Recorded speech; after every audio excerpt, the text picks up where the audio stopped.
আমার সরে এসো এসো গৌর গুণ মনি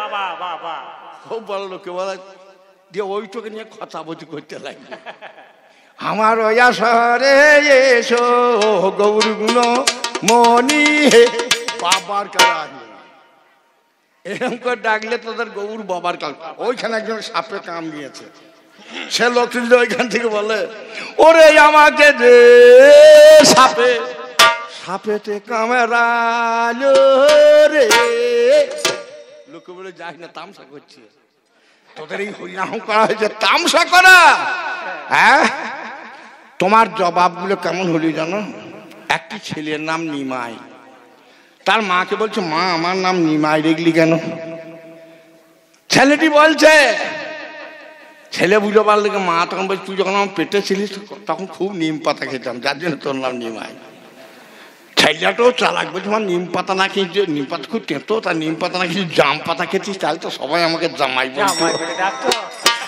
এর উত্তরগুলো হলো ঠিক তাই একটা ছেলে একটি গাছের পাতা নিয়ে মাস্টার গিয়ে গেছে মাস্টারমশাই এই পাতাটা কোন গাছের মাস্টার জানে না মাস্টার বলছে ওই গাছের পাতা আর একটা নিয়ে আয় ছেলেটা দু হাতে সেই গাছের পাতা নিয়ে এসে দু হাতে দুটো পাতা ধরেছে মাস্টার বলছে এই পাতাটা যে গাছের এই পাতাটা সেই গাছের উত্তর হবে তোর উত্তরগুলো হলো ঠিক তাই সত্যিকারের কথা মশাই আমাদের গায়ে এই ঠান্ডাতে এক বুড়ি এখন ডাক্তারখানায় গিয়েছে দিয়ে ডাক্তার বলছে বুড়িমা কি হয়েছে তো বাবা বুকে খুব ব্যথা দারুণ ব্যথা বুকে ডাক্তার কল দিয়ে দেখে বলছে আপনার ঠান্ডা লেগেছে বলছে দাও বাবা ওষুধ দাও ডাক্তার ওষুধ দিচ্ছে আর বলছে হা বুড়িমা তো কি বাবা কাশি আসে বুড়িমা কোনো কথা বলতে পারে না মুখ লাল হয়ে যাচ্ছে বলো কেন বুড়িমা ঠান্ডা তো খুব লেগেছে তা কাশি আসে বুড়ি কিছুই বলতে পারে দুবার বললে ডাক্তার বুড়ি কিছুই বলে না বুড়ি মনে মনে ভাবছে বুড়ির যখন যৌবন অবস্থা ছিল কাশি বলে একজনের সঙ্গে ভালোবাসা ছিল বুড়ি দেখি ডাক্তার জানলে কি করলে বুড়ি আর বলতে পারছে না তৃতীয়বার বলছে ও বুড়িমা আপনার কাশি আসে তো আগে যখন যৌবন অবস্থা ছিল তখন 5-6 বার করে আসতো এখন আর আসে না তোর জবাব ঠিক তাই এভাবে জবাব দিয়ে আসলকে মাতিয়ে দিতে পারবে না কারণ ধর্ম আছে সত্য ধর্ম তো আমি অস্বীকার করি না তবে যারা ধর্ম করছে তার দিকে কাঁদতে জন্ম যাচ্ছে রাজা হরিশ্চন্দ্র শশাগড়া বসুন্ধরা বিশ্বামিত্র মুনিকে দান করে দিয়েছিল দানের দক্ষিণের জন্য বউ বিক্রি করেছিল নিজের ছেলে বিক্রি করেছিল নিজে রাজা হয়ে পাটিনি হয়ে দিনের বেলায় শুয়োর চড়াইতো আর রাতের বেলায় মরা পড়াইতো যে করবে ধর্ম তার কাঁদতে যাবে জন্ম হরিশ্চন্দ্র রাজা সেদিন বলছে দুনিয়ার লোকটা যেন ধর্ম করতে যেও না আমার মতন অবস্থা হবে ধর্ম করেছিল আপনারা জানেন কাঁদির লালাবাবু কাঁদির লালাবাবু বিষয় সম্পত্তি সব ত্যাগ করে গ্রামে গ্রামে ভিক্ষা করে বৃন্দাবনে রাধা বল্লভের মন্দির তৈরি করেছিল সারা জীবন হরিনাম করেছিল শেষ জীবনটা পড়ে দেখেন তার কুষ্ঠ রোগ হয়েছিল ঠাকুর রামকৃষ্ণ সারা জীবন দক্ষিণেশ্বর মন্দিরে ধর্ম করে মা কালীর পুজো করেছিল শেষ বয়সে তার ক্যান্সার হইল বলতে পারো ধর্ম করেছে তার এমন অবস্থা হবে কেন যুক্তিগুলোর দাম শুধু বক বক করে বকে গেলে কবি গান করা হয় না আর দুটো পঞ্চরসের গান করলেও কবি গান করা হয় না এক রাজা এখন বনে শিকার করতে গিয়েছে শিকার করতে গিয়ে খুব তৃষ্ণার্ত এক মুনির আশ্রমে ঢুকেছে আশ্রমে বলছে একটু জল দাও তখন সাধু বাবা আর একটা মেয়েকে বলছে বাবা মা জল দে তো সেই মেয়েটাকে দেখে রাজার পছন্দ হয়ে গিয়েছে রাজা তখন বলছে সাধু বাবা আপনার ওই মেয়েটিকে আমি বিয়ে করবো বলছি বেশ বাবা বিয়ে দিয়ে দিয়েছে ঘরে গিয়েছে দুজনে যখন বিছানায় শুয়ে আছে সকালবেলায় যখন রাজা উঠছে তখন দেখছে তার জুতোটাকে দাঁতটা করে ছিঁড়েছে দেখছি আমার প্রহরী আছে ঘর দরজা আঁটাচ্ছে কুকুর ঢুকলো কি করে রাজা পরের দিন দেখছে আর এক জোড়া জুতো নতুন নিয়ে এলো, সেটাও ছেঁড়া। 3 দিন পর পর দেখার পর বলছে কুকুর কিন্তু ঢুকে একবার দেখবো। রাজা চুপ করে শুয়ে আজ ঘুমাই নেই। তখন দেখছে রাতের বেলায় রানী উঠে দাঁতে করে জুতোটা ছিঁচছে। যে মেয়েটাকে বিয়ে করে নিয়ে এসছে রানী দাঁতে করে জুতো ছিঁচছে। রাজা কিছুই বলে না। সকালবেলায় উঠে সাধু বাবার কাছে চলে গেছে। সাধু বাবা, তো কি বাবা? আচ্ছা, আপনার মেয়ে রাতের বেলায় উঠে জুতো ছিঁচছে কেন? তুই বাবা, তুই তো জানিস না রে, এই মেয়েটা ছিল আমার আশ্রমে একটা কেলিয়াপাড়া ম্যাডি কুকুর। দিয়ে একদিন একজন ঠেঙ্গা নিয়ে তেড়ে এসছে, কাঁকাই করে আমার কাছে চলে এসছে। আমি কমন্ডলে জল দিয়ে বললাম, যা তো মানুষ হয়ে যা। মানুষ হলো, কিন্তু তার স্বভাব তো গেল না। তাই আগে ছিল কুকুর আসবে কেন রে? ও দারে দাই রে না না না না না রে না না দারে নারি না না না না না না ও দাই রে না না না না দাই রে না না দাই রে না না না না দাই রে না না দারে না না না না না না না না দারে নারি না না না না না না ও দাই রে না না না না দাই রে না না দাই রে না না না না দাই রে না না দারে দারে না না না না না না না ও দাই রে না না না না দাই রে না না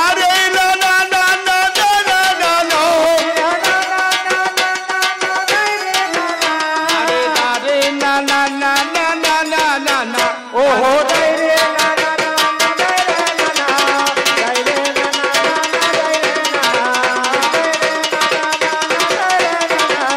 দাই রে না না না দাই রে না নাচন কাকে বলে? আমি যে গান বলবো, সেই গানের শুরু যদি শ্রোতা নাচে, সেইটা হচ্ছে আসল নাচ। আমি স্টিল দাঁড়িয়ে থাকবে, শ্রোতা নাচবে, তাকে বলে আসল নাচ। আস্তে আমি লোককে হাসাবো, কিন্তু আমি নিজে হাসবো না, তাকে বলা আসল অভিনয়।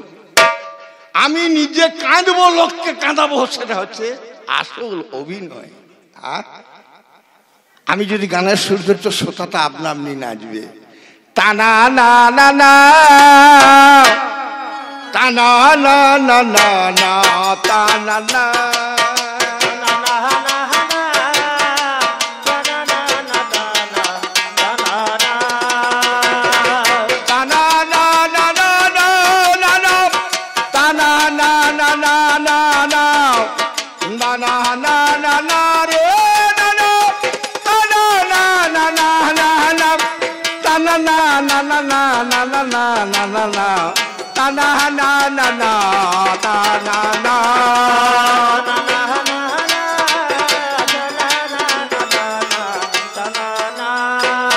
মাননীয় সুখী সমাজ, যারা গান বাজনা করেন, যারা সঙ্গীত গুলো, বলুন তো এটা কি রাগের গান? এটা কলাবুরি রাগের গান। শুধু গান করলে হবে না, গান শিখতে হবে। শুধু পঞ্চরসের গান করে আসর মাতালি হবে না, পঞ্চরস নয়, এটা হচ্ছে কবি গান। হারে দোহারি সকল কথাই বলে, যাহা জানন্তি তাহা করন্তি, আর যাহা ন জানন্তি তাহা যদি করন্তি, উপর দিকে ঠ্যাং তুলে ফল করিয়ে মরন্তি। একটা মাছ রাঙা এখন গাছের ডালে বসে ঝুপ করে মাছ ধরতে আর খেয়েছে। তার কাক দেখছে, বাহ, আমিও তো পরের দুয়ার দূর ঘুরে বেড়াচ্ছি, তাহলে আমিও মাছ ধরবো। ও যেই ঝপ করে নেবে, তার পাখাতে জল ধরেছে, ট্যাঙ্কটা উপর দিকে তুলছে ফটফট ফট। তখন মাছ রাঙাটা বলছে, যাহা জানন্তি তাহা করন্তি, আর যাহা ন জানন্তি তাহা যদি করন্তি, তো উপর দিকে ঠ্যাং তুলে ফল পড়িয়ে মরন্তি। যা জানো তাই বলতেছো, যা জানো না তা বলতেছো না। ওরে না জানা, ওরে না জানা পীড়িতের বড় জ্বালা রে, না জানা পীড়িতের বড় জ্বালা, না জানা পীড়িতের বড় জ্বালা রে, না জানা পীড়িতের বড়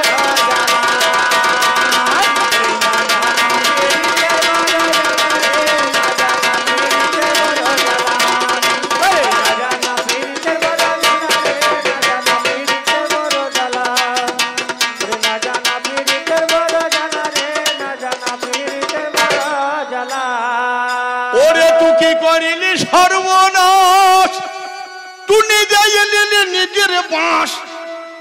ওর পাছাতে বাঁশ আমাকে ভরতে হল না, ও নিজের পাছায় নিজেই বাঁশ ভরছে। ওরে তুই কি করিলি সর্বনাশ, নিজেই নিলি নিজের বাঁশ, হাতে নিলি হেরি কেলি রে আলারে। রাজা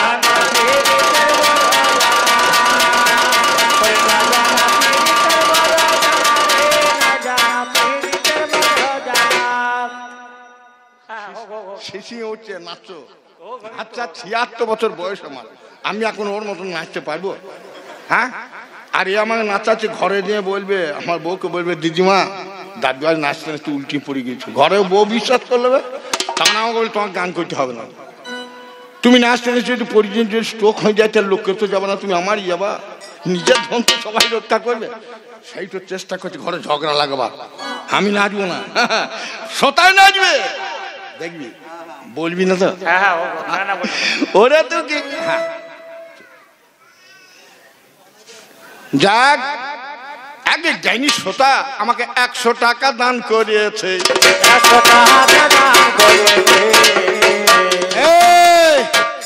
এখানে ভগবানের নাম লেখা আছে, হরে কৃষ্ণ নাম লেখা আছে? না না না, লেখা আছে ভারতীয় রিজার্ভ ব্যাংক। সেইখান থেকে টাকা আসছে, বিজ্ঞানের অবদান, এসব বিজ্ঞানের অবদান, বিজ্ঞানের অবদান।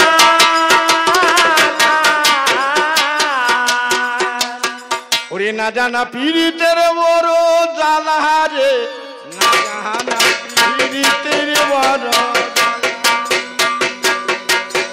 রাজা না পীড়িতের বড় জ্বালা রে, রাজা না পীড়িতের বড় জ্বালা, ওরে রাজা না পীড়িতের বড় জ্বালা রে, রাজা না পীড়িতের বড় জ্বালা রে। ভাবটা দেখুন, রাজা না পীড়িতের বড় জ্বালা রে, রাজা না পীড়িতের বড় জ্বালা,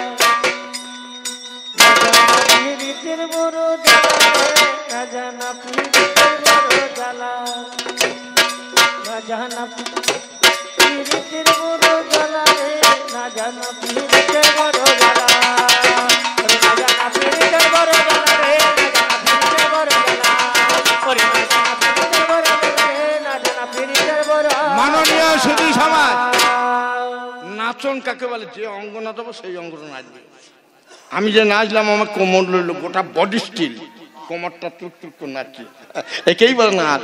আর তুই যা নাচছিস গোটা দেহটা রচ্ছে, দেখে মনে হয় যেন ইন্দুরে মাটি খুঁজছে, নাচ হলো। আমি যদি হাতের নাচ দেখাই তো বুক হিলবে না, আমি যদি চোখের নাচ দেখাই চোখ তো পন পন করে ঘুরবে, তোকে গোলক ধানা লাগিয়ে দেবে। ওরে তুই কি করিলি সর্বনাশ, নিজে নিলি নিজের বাঁশ, করিলে সর্বনাশ, নিজে নিলি নিজের বাঁশ, ওরে হাতে নিলি হেরি কেলি আলারে। রাজা না পীড়িতের বড় জ্বালা,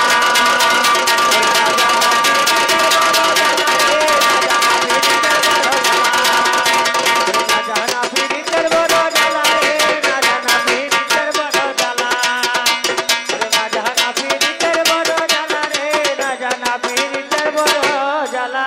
মাননীয় সুধী সমাজ, যারা গান বাজনা করেন, যারা সঙ্গীতজ্ঞ লোক, বলুন তো আমি কি সুরে গান গাইছি? এটা হচ্ছে ঝুমুর গানের সুর। কিভাবে কবি গানে ঢুকছে দেখে যা, ঝুমুর গানের সুর কবি গানে কিভাবে ঢুকছে দেখে, কেই তো বলে কবি গান। ওরে জেলাপি করতে গেলে কাঁচা তেলে কড়াইয়ে দিলে, ভুলবে না বাবার কালে সার হবে জাল ফেলা। আয় হায় সার হবে জাল ফেলা, আয় হায় আয় হায়। দোকানে দেখেন জেলাপি করে, জেলাপি করতে গেলে কাঁচা তেলে জেলাপি ফেলে, যতই জাল ফেলেন জেলাপি ফুলবে না, মুরকুটে মুরকুটে হয়ে থাকবে। কারিগর কি করে, তেলটাকে আগে মেরিয়ে লাই দিয়ে জেলাপি ছাড়ে। মাননীয় সুধী সমাজ 5 মিনিট ধৈর্য ধরুন, আজ তেলটাকে মারি, গান আজ হবে। জেলাপি করতে গেলে কাঁচা তেলে কড়াইয়ে দিলে, ফুলবে না বাবার কালে সার হবে জাল ফেলা। আয় গো সার হবে জাল ফেলা, আয় হায় আয়। আর মুঠোটো চেপে ধরে ফুটোটো লক্ষ্য করে, আর মুঠোটো চেপে ধরে ফুটোটো লক্ষ্য করে, মাথাটা সোজা করে পেঁচে পেঁচে চালা। রাজা না পীড়িতের বড় জ্বালা, রাজা না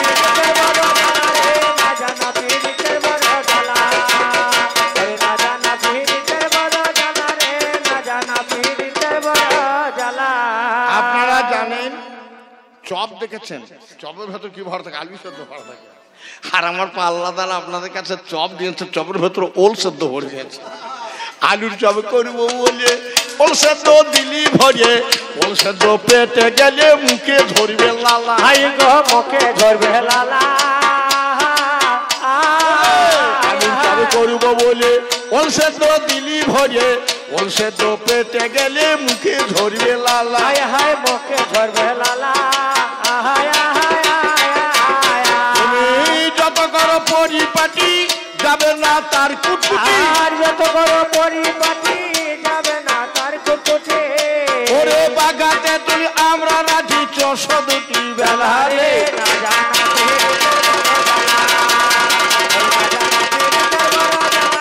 না জানা পীড়িতের বড় জ্বালা, না জানা পীড়িতের বড় জ্বালা রে, না জানা পীড়িতের বড় জ্বালা।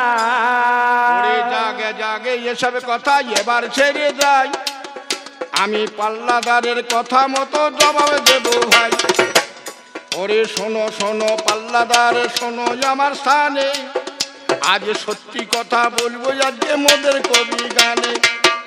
বলে রামায়ণ মহাভারত ধর্মশাস্ত্র হলো, আমার পাল্লাদার আসরেতে এবার বলে গেল। ওরে রামায়ণে লিখেছে কোন জনা জানেন সর্বদূন, ওরে তার নাম হলো ওরে কৃষ্ণ দ্বৈপায়ন। ওরে বেদকেই বিন্যাস করি রামায়ণ মহাভারত লিখলো, ওরে যার জন্য ব্যাসদেব নাম উপহার পাইল। আপনারা জানেন কৃষ্ণ দ্বৈপায়ন মহাভারত লিখেছেন। মহাভারত লেখার পরে কোন গ্রন্থকে অবলম্বন করে লিখেছেন? বেদকে বিন্যাস করে মহাভারত লিখেছেন বলে তিনি উপাধি পেলেন বেদব্যাস অর্থাৎ ব্যাসদেব। যেমন ঈশ্বরচন্দ্র উপাধি পেয়েছিল বিদ্যাসাগর, সুভাষচন্দ্র উপাধি নেতাজি, গান্ধীকে বলে মহাত্মাজি, রাধাকৃষ্ণনকে বলে সর্বপল্লী, কিউবাকে বলে চিনির পাত্র, পাঞ্জাবকে বলে পঞ্চনদের দেশ, নিউ ইয়র্ককে বলে আকাশ ছোঁয়া শহর, হল্যান্ডকে বলে সমুদ্রের বন্ধু। এটা উপাধি, তাই ব্যাসদেব উপাধি পেল। সেই ব্যাসদেব মহাভারত লিখেছে। তার জন্ম কথা আপনারা জানেন, ছোট লোকের গর্ভেতে বশিষ্ঠেরই বীর্যতে ওরে শক্তি মুনির হয়েছে জনম, ওরে শক্তি পুত্র পরাশর ব্যাপ্ত যাচ্ছে চরাচর মৎস্যগন্ধার সহিত রমন। ওরে সেই রমণে জন্ম হলো ব্যাস আমার কৃষ্ণ দ্বৈপায়ন। ওরে সকাল বেলায় দেখা শুনো, দুপুর বেলায় বিয়ে, সন্ধ্যা বেলায় এলো মেয়ে ছেলে কোলে নিয়ে। ওরে ব্যাসদেবের জন্ম, ব্যাসদেবের জন্ম। ওরে শুনে যাতার মর্ম ব্যাসদেবের জন্ম, শুনে যার মর্ম ব্যাসদেবের জন্ম। ভারতের মধ্যে দুটি ধর্মগ্রন্থ আছে, একটা রামায়ণ একটা মহাভারত। সেই মহাভারতে লিখেছে দ্রৌপদীর পঞ্চস্বামী আমার জানেন সত্যাগুণ। ওরে রাবণ রাজাই একদিন এই ব্রহ্মা একদিন ওরে ভাই সন্ধ্যাকে করেছিল হরণ। ওরে মহাভারতের লেখা আছে, মিথ্যা বলবো কেন? ভালো কথা আছে লেখা, বলো রে কোনখানে ভালো কথা কোনখানে লেখা আছে? ব্রহ্মা তার নিজের কন্যা সন্ধ্যাকে হরণ করেছিল। দেবগুরু বৃহস্পতি উত্তপ্ত মুনির অঙ্গিরাজ দুটি ছিল, একটা বৃহস্পতি একটা উত্তপ্ত। সে ভাইয়ের বউ মমতাকে হরণ করেছিল। আপনারা জানেন পাপ বাপ কেউ খাতির করে না। বৃহস্পতি যেমন নিজের ভাইয়ের স্ত্রীকে বাবা হরণ করেছিল, তেমনি বৃহস্পতি স্ত্রী ভাই তারাকে চন্দ্র হরণ করে। ওরে একটা ছেলে হইয়াছিল জানেন পরস্পরে বুদ্ধার নামে রে, তার নাম রে। মহাভারতের লেখা ভাই কি হয়েছে ভাই? সত্যিকারের কথা যোগ জানেন তা সবাই। এই শাস্ত্রীয় ধর্মবন্ধু মহাভারত ধর্মশাস্ত্র বলতো একটা মেয়ের যদি 5টা স্বামী হয় এবং 5টা স্বামীর ঔরসে যদি 5টা ছেলে হয়, কে বলুন তো? দ্রৌপদী। দ্রৌপদীর 5টা স্বামী। আচ্ছা বাই চান্স যদি একটা মরিয়ে যেত, তাহলে দ্রৌপদী কেমন করিয়ে ভাই বিধবা হতো? কেমন করে ভাই বিধবা হতো? স্বামী বেঁচে আছে, একজন মরিয়া গেল, তাহলে বিধবা কি করে হবে? হ্যাঁ, 4টে স্বামীর ঔরসে 4টে ছেলে হয়েছে, সুতসমা, সুতবর্মা, সুতকীর্তি ছেলেগুলোর নাম। তাহলে একটা মেয়ে সতী নারীর প্রতি কটা, যাকে তোমরা সতী আখ্যা দিয়েছ।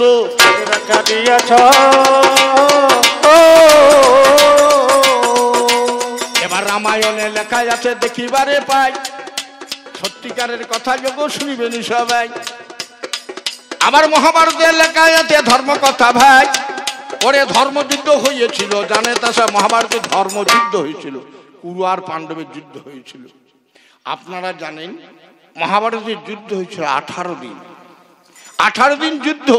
কে কদিন যুদ্ধ করেছিল?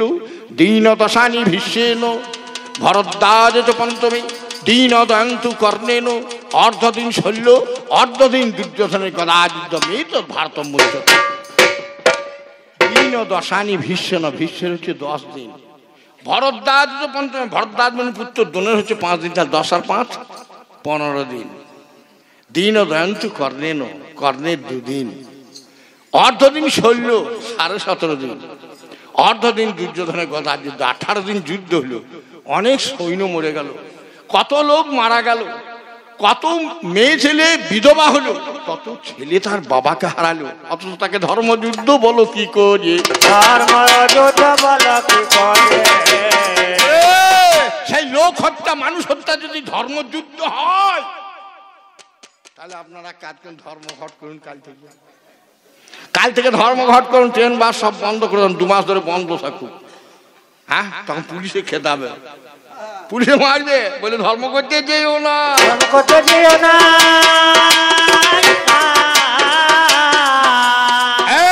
ধর্ম যদি ভালো জিনিস হলো, ধর্মঘটটা খারাপ কেন? আজ আমার কাছে শোনো কবি গায়, ধর্মঘটটা খারাপ কেন? এই বৈজ্ঞানিকরা তোমাদের মহাভারত পড়েছে, রামায়ণও পড়েছে। মহাভারত আপনারা পড়েছেন, আপনারা পড়ে দেখেন মহাভারত বৈজ্ঞানিকরা সবাই পড়েছে। আমি 2 মিনিটের মধ্যে আপনাদেরকে মহাভারত শুনে দেবো। মহাভারতের 18টা পর্ব, এক এক পর্বে কি আছে আপনারা আঙুল গুনবেন। আদি পর্বে বংশ বিস্তার, পাণ্ডবের বিয়ে।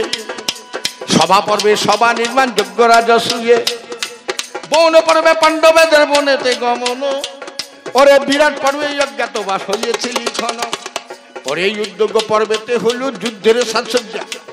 ওরে ভীষ্ম পর্বে পিতামহ নিলেন সরসজ্জা।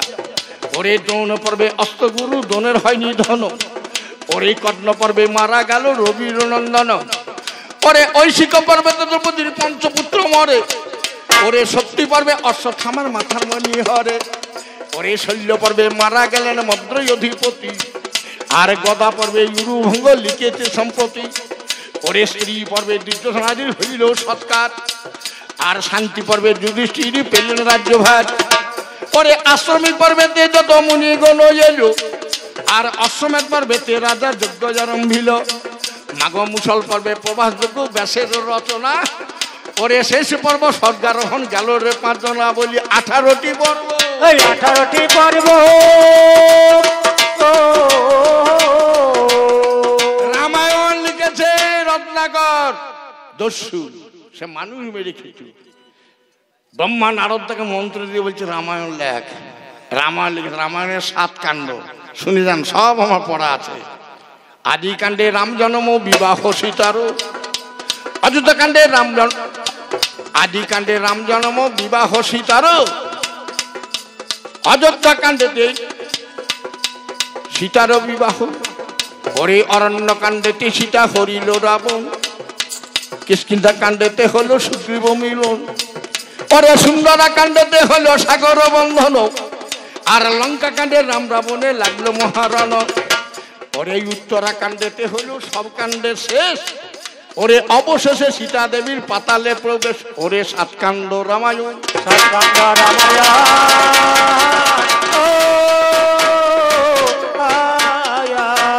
ওরে রামায়ণে এক জায়গায় লেখা আছে ভাই, ওরে সত্যিকারের কথা যোগ শুনবেন সবাই। ওরে লক্ষণ যখন ওরে ভাই শক্তিশালে মরল। ওরে গন্ধমাদন ওরে পর্বতেতে হনুমানে গেল। আমার বিশল্য করণী নিয়ে উঠে যাচ্ছে ভাই। ওরে রাত প্রভাত হলে আর লক্ষণ বাজবে নাই। আমার পূর্ব দিকের ভানু তখন পূর্বেতেই উঠেছে। আমার হনুমান তখন ভাই চিন্তাতে পড়েছে। ওরে রাত্রি প্রভাত হলে লক্ষণ তো বাজবে না। তখন হনুকে বগলেতে ভরল। ওরে মহাভারতের লেখা আছে তখন হনু তখন সূর্যকে বগলে হয়েছে। রামায়ণে লেখা আছে যেদিন লক্ষণ শক্তিশালী পরে রাত প্রভাত হলে ওই ওষুধ আনতে আনতে রেতের মধ্যে দিতে হবে। 18 দিনের পর হনুমান একদিনই চলে গেল। ফিরে আসছে তখন সূর্য উঠছে। তখন সূর্যকে বগলে টিপে ধরল। আপনারা বলুন, বিজ্ঞান গবেষণা করে বলছে এই পৃথিবীর চেয়ে 13 লক্ষ গুণ বড় সূর্য। পৃথিবীর চেয়ে 13 লক্ষ গুণ বড় সূর্য বিজ্ঞান গবেষণা করে দেখেছে। সেই পৃথিবীর চেয়ে যদি 13 লক্ষ গুণ বড় হয় তাহলে হনুর বগলটাও তো পৃথিবীর চেয়ে 13 লক্ষ গুণ বড়। তাহলে ঢুকবে কি করে? আরে সেই হনুমান থাকতো কোথায়? সেই হনুমান থাকতো কোথায়? কাঁচা খুঁড়ি গল্প হই আমরা শুনবো। সেই হনুমান থাকতো কোথায়? বলছে গৌরাঙ্গ মহাপ্রভু সন্ন্যাস হয়েছে। বলছে বিষ্ণুপ্রিয়া গো তুমি থাকো ঘুমো ঘরে, আমি সন্ন্যাসীতে যাই।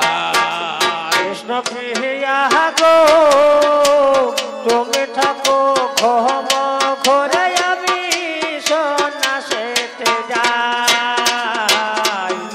ললাটে কঙ্কন হানি কহিবে নিঠুরবাণী। ললা কঙ্কন ধরে সুরে আমার সুর ধরে। নিঠুর নদীর নিমায়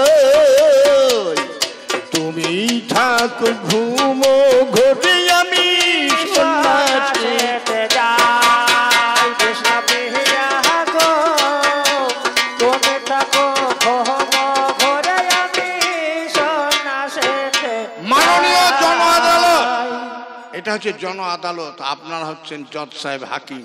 আমরা দুটি উকিল, আমরা আর্গুমেন্ট পেশ করবো, আপনারা জাজ দেবেন। গৌরাঙ্গ মহাপ্রভু নিজের বউকে ছাড়িয়ে নিজের মাকে ত্যাগ করলে দিয়ে হরিনাম করছে, ধর্ম হবে? সত্যি কথা বলুন মা, ঘুষ খেয়ে বলবেন না। বউ কাঁদছে, আমার কেউ নাই। গৌরাঙ্গ মহাপ্রভু তার তো প্রথম পক্ষের বউ মরে যায় লক্ষ্মীপ্রিয়া, আর বিয়ে না করলে হতো। আপনারা কি বলেন? অবলা মেয়ে বিষ্ণুপ্রিয়াকে বিয়ে করে ঘরে রেখে দিয়ে বলছে আমি হরিনাম করবো, ধর্ম করবো। বউ কাঁদিয়ে মাকে কাঁদিয়ে কোনদিন ধর্ম হয় না। ধর্ম হয় না।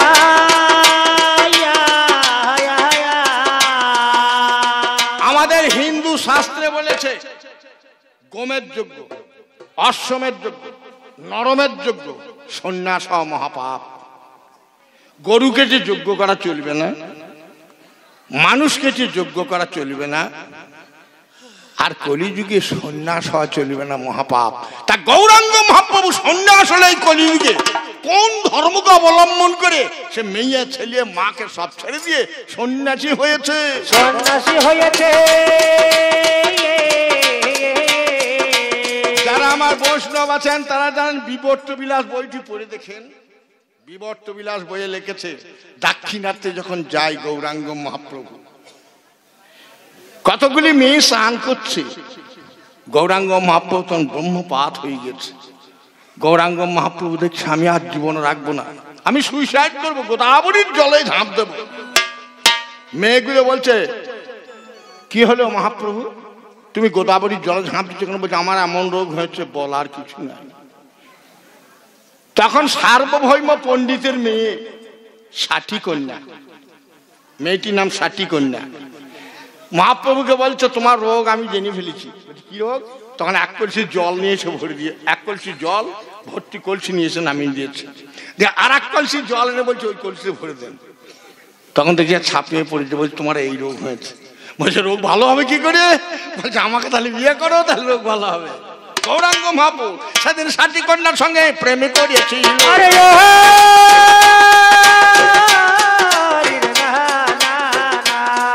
আজ 16 নাই গো।